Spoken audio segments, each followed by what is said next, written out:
안녕하세요, 여러분. 수부입니다. 이제 수능이 한 50일 정도가 이렇게 남았죠. 저는 작년에 수능을 봤잖아요. 진짜 시간이 가면 갈수록 나에 대해서 내가 이거 지금 잘하고 있는 게 맞나? 이거 지금 내가 이 조금 남은 시점에서 뭘 해야 되지? 라는 걸 굉장히 많이 고민을 했었어요. 그래도 제가 수능을 이제 치르고 이제 다시 뒤를 돌아보니까 이것들은 정말 잘했다. 혹은 이렇게 했으면 좀 더 나았을 텐데. 그런 것들이 있잖아요. D-50일부터 수능까지 어떤 것들을 하면 좋을지 제가 이 영상에 전부 담을 거예요. 여러분들이 이 영상을 보시고 이런 것도 도움이 되겠다 이러면은 취해가시면 되고 이건 좀 별론데 이러면은 걸으시면 됩니다. 여러분께 많은 도움이 됐으면 좋겠어요. 바로 시작해볼게요. 첫 번째는 메일 노트 쓰는 거예요. 이 노트의 목적은 복습하는 겁니다. 우리가 지금 그래도 공부한 게 좀 쌓였잖아요. 이 쌓인 것들을 지금 복습을 하지 않으면 말짱 도루묵이에요. 내가 200일 전에 공부한 게 생각날 리가 없으니까요. 지금부터 이 노트에 쓸 내용들은 복습용입니다. 그리고 내가 수능 하루 전에 정리해서 A4 용지로 해서 가져갈 그런 것을 위한 노트이기도 해요. 그냥 뭐 노트라고 했지만 노트를 따로 막 사실 필요는 없고 그냥 A4 용지나 아니면은 아이패드가 있으신 분은 아이패드에 그냥 정리하셔도 괜찮습니다. 저는 A4 용지에 주로 정리를 하다가 그걸 자꾸 잃어버려가지고 그냥 굿노트에다가 정리를 했어요. 전 다행히 아이패드가 있어서. 주로 세 가지를 적는데요. 첫 번째는 개념. 내가 어떤 것을 모르고 어떤 것을 아는지, 어떤 것을 헷갈려 하는지 그런 개념을 적고요. 그리고 두 번째는 멘탈을 포함한 행동입니다.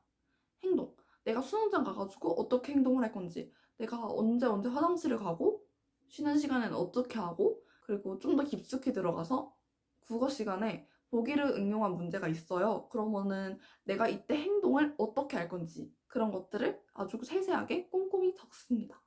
그리고 세 번째는 시간이에요. 내가 시간 관리를 어떻게 할 건지. 국어 같은 경우는 80분을 풀잖아요. 이 80분이라는 시간을 어떻게 쓸지. 내가 뭐 엄매를 선택했으면은 15번까지 20분 안에 풀기. 그리고 뭐 문학을 먼저 풀기. 문학 다 푼 다음에는 몇 분이 남아야 됨. 뭐 이런 거 있잖아요. 그런 것들을 말하는 거예요. 과목별로 정리를 하는데 이때 너무 양이 연연해하지는 마세요. 저도 뭐 한두 줄 나올 때도 있었고 많이 나올 때는 한 두 장 나올 때도 있었어요. 그러니까 오늘 너무 양이 적게 나왔어. 이래 내가 공부를 안 했나? 이런 생각은 가질 필요가 없습니다. 이 노트에 들어가야 될 내용은 오늘 하루 공부하면서 외워지지 않았던 거, 그리고 새롭게 안 것들 중에서 복습할 가치가 있는 것들, 그리고 문제 풀 때 고쳐야 할 태도, 그리고 문제 풀 때 내가 이렇게 해야겠다라고 생각하는 내가 지향해야 되는 그런 태도 이외에도 내가 복습이 필요하겠다 싶은 것들을 정리를 합니다. 과목별로 더 자세하게 알려드리면 저는 이제 국어 같은 경우에 엄마랑 화작을 같이 봤던 세대잖아요. 주로 이제 문법 틀린 거, 그리고 화작 같은 경우에는 화작 태도였는데 뭐 주로 뭐 꼼꼼히 읽자, 틀리는 것보단 시간을 들여서라도 좀 더 천천히 읽는 게 낫다, 뭐 이런 태도들을 정리를 했어요. 그리고 비문학 같은 경우에 비문학을 읽을 때 태도, 예를 들어서 뭐뭐처럼 뭐뭐와 달리 이런 부분이 있을 때 더 집중해서 읽자, 또는 이런 부분에 표시를 하자, 뭐 이런 것들을 썼습니다. 그리고 내가 봤는데 모르는 단어, 뭐 비문학에서든 문학에서든 특히 선지에서 모르는 단어가 나왔다? 저는 이거 무조건 국어 사전에 들어가서 정리했어요. 근데 진짜 국어는 태도 정리하는 게 진짜 중요해요. 저는 이제 수학은 몰랐는데 새롭게 알게 된 거. 예를 들면 문제 풀 때 문제에서 이런 힌트가 나왔을 때는 이러이러하게 행동을 하자. 약간 태도 측면에 관련된 거죠. 그리고 개념적인 부분에서 내가 공식을 모르는 게 있었어요. 그러면 공식도 이제 찾아가지고 정리를 했습니다. 개념 중에서는 내가 알았는데 까먹은 거. 그런 것들을 정리했어요. 영어는 푸는 방식에 대해서 되게 많이 정리를 했고요. 시간이 부족한 경우가 많아서 시간에 대해서 되게 자세하게 정리를 했어요. 특히 풀 때 적어도 24번까지는 싹 다 풀어놔야 된다, 이런 것들을 좀 정리를 했어요. 그리고 이제 탐구 같은 경우는 저는 필요한 경우에 지금까지 배운 것들을 모아서 정리를 했어요. 예시를 들면은 사회문화에서 내가 뭐 갈등론이랑 기능론이랑 뭐 그런 것들에 대해서 헷갈려요. 그러면은 기능론에 대한 개념 전부를 끌어오고 갈등론에 대한 개념 전부를 끌어와서 약간 비교 형식으로 정리를 하는 거예요.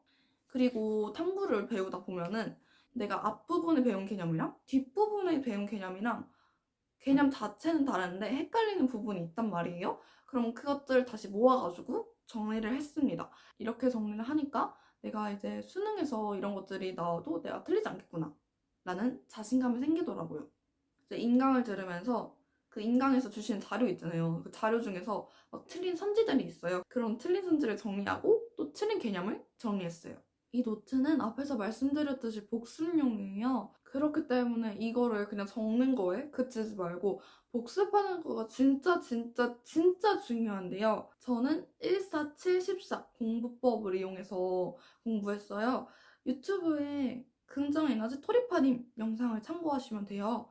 14714 공부법이라고 검색을 해도 괜찮고요. 간단히 말하자면 오늘 내가 노트 한쪽을 정리를 하면 내일도 하나가 나올 거고 내일 모레도 하나가 나오겠죠.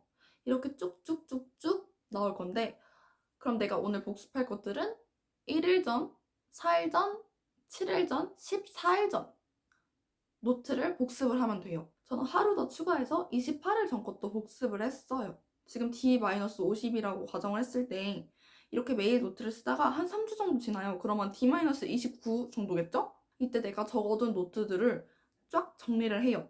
단면 한 장 정도 나오게요. 진짜 중요한 것들만 정리를 해야겠죠? 이제 계속 복습을 하니까 계속 보잖아요.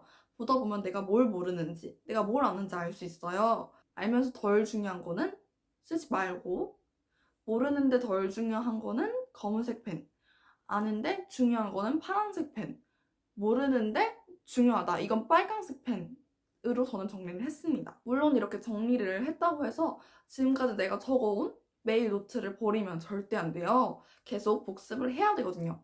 수능 D-10일 때 이제 모아둔 것들이 있을 거고 모아준 다음 날부터 D-10일까지 그 사이의 노트들을 또 한번 정리를 합니다. 이렇게 정리를 하면은 2페이지 정도가 나올 거고 이렇게 정리를 한 것들을 모아서 D-10일부터 D-3일까지 좀 보완을 한 다음에 D-3일 날 내가 이런 것들을 수능 전에 가져갈 종이에 정리를 하면 되겠다 라고 생각을 하고 정리를 하는 거죠. 그리고 지금부터 해야 할 두 번째 얘기는 수능 시간표대로 자고 그리고 일어나는 연습. 우리가 국어가 한 8시 40분인가요? 그때부터 시작을 하잖아요. 8시 40분에 시작을 하는데 그럼 나는 적어도 내가 일어나서 두뇌가 약간 풀가동 하는 시간은 약간 사람마다 차이가 있겠지만 1시간 반부터 2시간까지란 말이에요. 제가 생각했을 때 베스트 취침 시간은 12시 반이고 기상 시간은 6시 반에서 7시쯤이에요. 그때쯤에 일어나서 밥을 먹거나 하는 아침 스케줄 그거를 맞추시고요. 네, 그리고 아침에 국어 시험을 보니까 아침에는 국어 공부를 해주시는 것도 좋습니다. 근데 지금 여기서 약간 그러신 분들이 있을 거예요. 뭔가 나는 지금 벼락치기를 해야 돼 하시는 분들은 전 최소 4시간은 주무셔야 돼요. 이거는 4시간 주무셔야 됩니다. 왜냐면 4시간 동안 안 주무시면은 그 다음날이 꼬일 거고 계속 꼬이다 보면은 그냥 6시간, 7시간 동안 자면서 낮에 공부하는 게 훨씬 효율적이거든요. 그리고 지금까지 밤에 공부하시고 낮에 주무시는 패턴이다? 이거 안 돼요. 이거 진짜 안 돼요. 우리 몸은 익숙한 패턴을 기억을 하고 있는데 이제 내가 수능장에 딱 갔는데 내 몸이랑 내 뇌가 지금은 자는 시간이다 이러고 자면 안 되잖아요. 우리가 수능장에서 졸려서 잘 수는 없으니까요. 최소 수능 시간표에 맞춰서 자고 또 일어나는 연습은 저는 D-14일부터는 무조건 해야 한다고 생각합니다. 그리고 세 번째, 신문은 그냥 없는 셈 치세요. 옛날부터 신문은 약간 자살 방지용처럼 해서 되게 쉽게 나왔었거든요.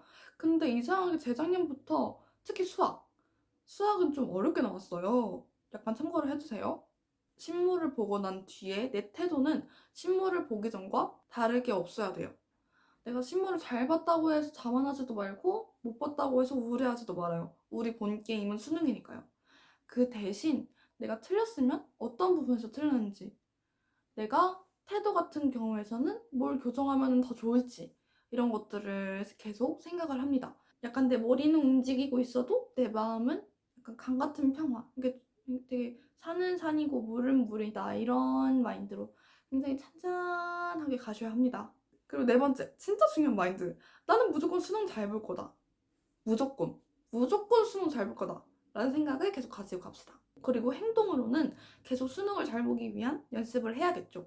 이제 무조건 좀 긍정적으로 생각하는 연습을 하고 어떤 외부 환경에서 어떤 일이 있더라도 좀 흔들리지 않는 잔잔한 마인드를 가지기 위해서 연습하는 것도 좋아요. 내가 날짜가 더 줄어들면서 불안하다, 너무 많이 불안하다. 그러면 저는 명상도 하루 10분 정도 명상하는 것도 추천드려요. 좀 나쁜 일이 생겼을 때는 약간 액땜했네, 내가 수능을 잘 보렸나 보다 이러고, 좀 좋은 일이 생겼을 때는 역시 내가 수능을 잘 보려고 이렇게 좋은 일이 생기나 보다 라고 생각을 합시다. 나는 무조건 수능을 잘 본다 라고 되게 자기 세뇌를 시키는 거예요. 저는 제가 수능을 못 봤다고는 생각을 하지 않는데, 이때 진짜 도움이 됐던 태도가 앞에서 말한 무조건 긍정적으로 생각하고 난 무조건 수능 잘 본다 라고 생각한 마인드였어요. 50일이 어떻게 보면은 적은 숫자겠지만 또 어떻게 보면은 30일, 10일 이런 것보다는 훨씬 많은 숫자이기 때문에 마지막으로 스포츠를 낸다는 생각으로 조금만 더 화이팅 합시다. 지금까지 굉장히 잘해오셨고, 그리고 제가 생각했을 때 여러분들은 50일 동안의 마지막 스포츠를 정말 잘 하실 수 있을 거예요. 제가 해드린 얘기가 여러분께 조금이나마 도움이 됐으면 좋겠고요. 혹시 궁금하거나 아니면은 언니 저 멘탈이 너무 깨졌어요. 누나 수부님 멘탈이 너무 깨졌어요. 어떻게 하죠? 이런 어떤 정신적인 부분에서의 질문이나 그런 것들 모두 다 환영이니까요. 궁금한 점이 있으시면 댓글로 많이 달아주시고요. 지금까지 수분이었습니다. 감사합니다.